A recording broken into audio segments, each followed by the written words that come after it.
Hello guys. Welcome back to our YouTube channel Aneera academy. जैसा कि आप सभी को पता है, जो बीपीएससी टीआरई का पेपर है वो 7 से 17 मार्च के बीच में है। तो ऐसे में आपको ये ज़रूर चीज़ें पता होनी चाहिए कि क्या क्या चीज़ें हमको पढ़नी है, कहाँ से ज़्यादा क्वेश्चन आ रहे हैं, ताकि आपको पढ़ने में आसानी हो और उस सिलेबस को आप ज़्यादा टारगेट करें जहाँ से क्वेश्चन की संख्या काफ़ी ज़्यादा तादाद में आ रही है। टीआरई 1 और टीआरई 2 दोनों का मैं संपूर्ण एनालिसिस भी कर लिया हूँ और उसके बाद मैं आपको बताने वाला हूँ कि टीआरई 3 में क्वेश्चन कहाँ से आने वाले हैं और टीआरई 1 और टीआरई 2 में क्वेश्चन कहाँ से अधिकतर पूछे गए थे।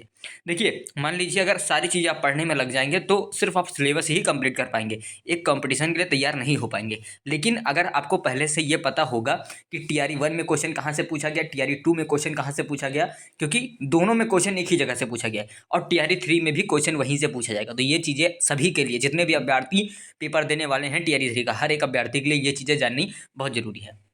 बहुत ज़्यादा मैंने एनालिसिस किया है, ये सारी चीज़ें मैं आपको दिखा सकता हूँ, लेकिन अभी अभी मैं एक-एक कर दिखा रहा हूँ। ध्यान से देखिएगा, हर एक चीज़ कहाँ से कितने क्वेश्चन आने वाले हैं, कौन-सा चीज़ आपको कितना पढ़ना है, ताकि आप गलत जगह पर टाइम वेस्ट ना मत करें। अब पता नहीं, मान लीजिए आप हिस्ट्री पढ़ने में लगे हैं, हिस्ट्री में से 1 नंबर आने वाला है और आप ज्योग्राफी को छोड़ दे रहे हैं, जबकि यहाँ से 10 नंबर क्वेश्चन आने वाला है। तो ये गलती आपको नहीं करनी है और क्या-क्या पढ़ना है, कहाँ से क्वेश्चन पूछे गए थे प्रीवियस में और कहाँ पूछे जाएँगे, हर एक जानकारी मैं देता हूँ। चलिए, सबसे पहले मैं शुरुआत करता हूँ 1 टू 5 से।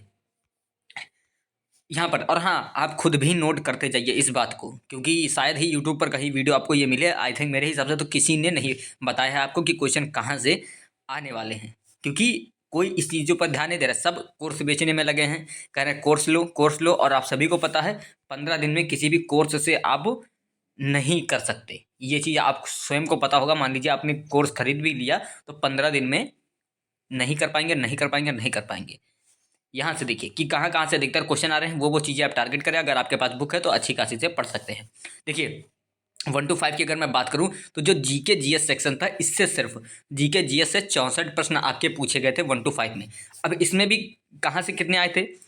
आप सीए से, आप करंट अफेयर, यानी सीए यानी करंट अफेयर से आपके 16 क्वेश्चन पूछे गए थे। जियोग्राफी, देखिए सबसे ज़्यादा जो मेजॉरिटी थी, सबसे ज़्यादा जो तादाद थी क्वेश्चन की, वो थी जियोग्राफी। 19 क्वेश्चन जियोग्राफी से पूछे गए थे। इसीलिए मैं आपके लिए ये वीडियो लेकर आया हूँ, ताकि आपको ये पता चल सके कि कहाँ से क्वेश्चन ज़्यादा आ रहे हैं आपके टीआरई की परीक्षा में। ऐसा तो नहीं है कि आप पढ़ कुछ और रहे हैं और पेपर में से पता लगे कहीं और से ज़्यादा प्रश्न दे दिया जाए। तो ये गलती आपको नहीं करनी। वीडियो को संपूर्ण देखिए, हर एक जानकारी समझ जाएंगे। देखिए, बात करें हिस्ट्री की, अगर आप हिस्ट्री की बात करें तो 15 क्वेश्चन आपके हिस्ट्री से और पॉलिटी से आपके 8 क्वेश्चन। ये सारे डाटा को मैंने लिखा है इसीलिए, ताकि आप सबको हर एक जानकारी मैं बता सकूँ। आइए, अगर हम बात करें वहीं इकोनॉमिक्स से 1 क्वेश्चन आया था और स्टैटिक्स से आपके 4 क्वेश्चन आए थे। हाँ, अगर आप इतना सिलेबस कवर कर लेते हैं ये वाले, तो स्टैटिक्स अपने आप ही इसमें कवर हो जाएगा। वैसे पढ़ना ज़रूर, लेकिन ये आप देख रहे होंगे 10 10 20 10 30 30 और मान लीजिए 5 5 10 11 11 और 9 20 20 और 8 22, काफ़ी ज़्यादा जो क्वेश्चन की संख्या है वो यहाँ पर है, तो आप मान सकते हैं। और अगर मैं आगे बढ़ूँ कि साइंस से जो टोटल प्रश्नों की संख्या आई थी वो 24 प्रश्न साइंस से पूछे गए थे। फिजिक्स से 6 प्रश्न पूछे गए थे और जो आपका अगला है वो है केमिस्ट्री से 8 प्रश्न पूछे गए थे। बायो से जो प्रश्न की संख्या थी वो भी 8 थी और साथ ही ईवीएस से जो प्रश्न, आप देखिए, आप खुद सोचिए, मान लीजिए अगर आप ईवीएस पढ़ने में लगे हैं और केमिस्ट्री और बायो को छोड़ दे रहे हैं तो 16 का 16 क्वेश्चन ऐसे ही चला जाएगा। तो ये चीज़ें, इसीलिए मैं ये वीडियो लेकर आया हूँ, ताकि आपको पता चले कि क्वेश्चन कहाँ से पूछे जा रहे हैं। ऐसा तो नहीं है कि हम कुछ गलत पढ़ने में लगे हैं, क्वेश्चन कहीं और से पूछे जा रहे हैं। तो ये चीज़ें आप लोग ध्यान रखिए। आइए मैं थोड़ा आगे बढ़ता हूँ।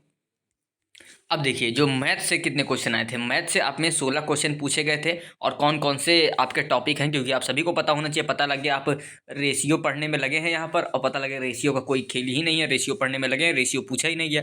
तो ये चीज़ें नहीं करनी है आपको। जब मैं बता रहा हूँ वहाँ से देखिए कहाँ कहाँ से प्रश्न अभी तक पूछे गए हैं टीआरई 1 और टीआरई 2 में। जियोग्राफी से प्रश्न माफ़ करिएगा, ज्योमेट्री, मैंने जियोग्राफी आधा ही लिखा हूँ तो थोड़ा कन्फ्यूज़ हो रहा हूँ। यहाँ पर देखिए, ज्योमेट्री से प्रश्न पूछे गए, अलजेब्रा से प्रश्न पूछे गए, एज वाले कॉन्सेप्ट से आप सभी को पता होगा। एज वाला जो होता है, आप कहीं भी यूट्यूब पर सर्च कर सकते हैं, आपको मिल जाएगा पूरा। और प्रॉफिट लॉस से आपके क्वेश्चन पूछे गए, नंबर सिस्टम से आपके प्रश्न पूछे गए, और एसआई सिंपल इंटरेस्ट से प्रश्न पूछे गए, टिग्नोमेट्री से आपके प्रश्न पूछे गए, और मेंसुरेशन।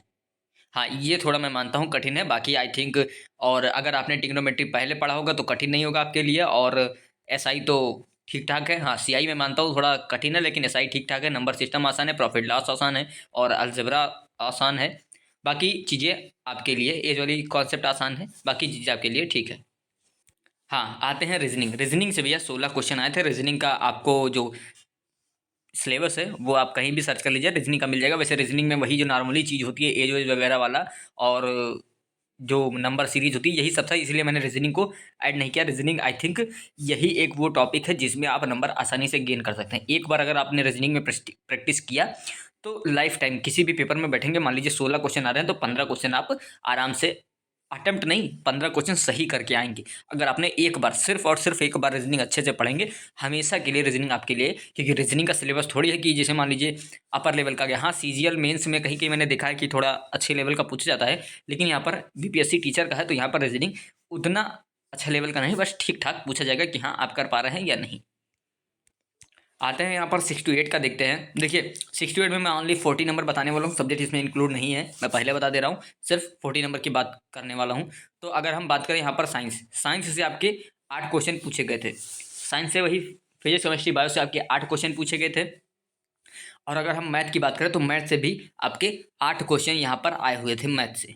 और अगर हम थोड़ा आगे बढ़ते हैं, जीके जीएस से आपके 24 क्वेश्चन पूछे गए थे, और करंट अफेयर से आपके 9 क्वेश्चन पूछे गए थे। ये थे आपके पूछने का तरीका। और वहीं जियोग्राफी से आप देख सकते हैं 7 क्वेश्चन, और हिस्ट्री से आपके 8 क्वेश्चन। आपको यहाँ मेन जो फोकस करना है, मैं आपको बता दूं, देखिए करंट अफेयर को बिल्कुल भी हल्के में लेकर मत चलें। करंट अफेयर अच्छा खासा पूछा जाता है और अच्छे लेवल का पूछा जाता है, ये नहीं जो एकदम आसान हो। बस हाँ, इतना आप याद रखिए, जो जो चीज़ें न्यूज में थी उन सब चीज़ों को आपको ज़रूर पढ़ना है। ऐसा नहीं कोई एक भी चीज़ छोड़ जाए।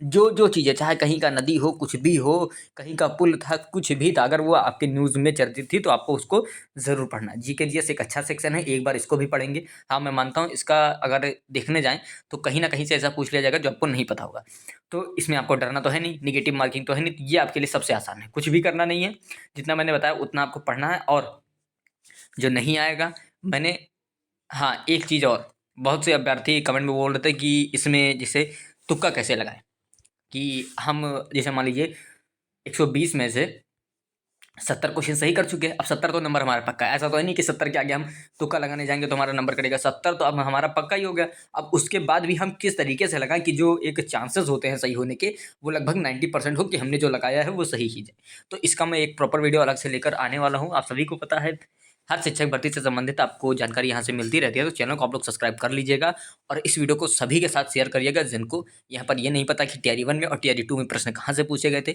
और Tier 3 में प्रश्न कैसे आने वाले। हाँ, नेक्स्ट वीडियो में इस पर जरूर लाऊंगा, ताकि आप लोग तुक्का कैसे लगा सके, क्योंकि इसमें तुक्का लगाने से आपको कोई भी घबराने की जरूरत नहीं है, माइनस मार्किंग है नहीं। और मैं जिस नई टेक्निक के बारे में बताऊंगा, शायद ही यूट्यूब पर आपको कहीं देखने को मिलेगा, कहीं नहीं होगा। उसमें ये मान लीजिए कि 90% चांस यही होगा कि आपके सही जाएँ।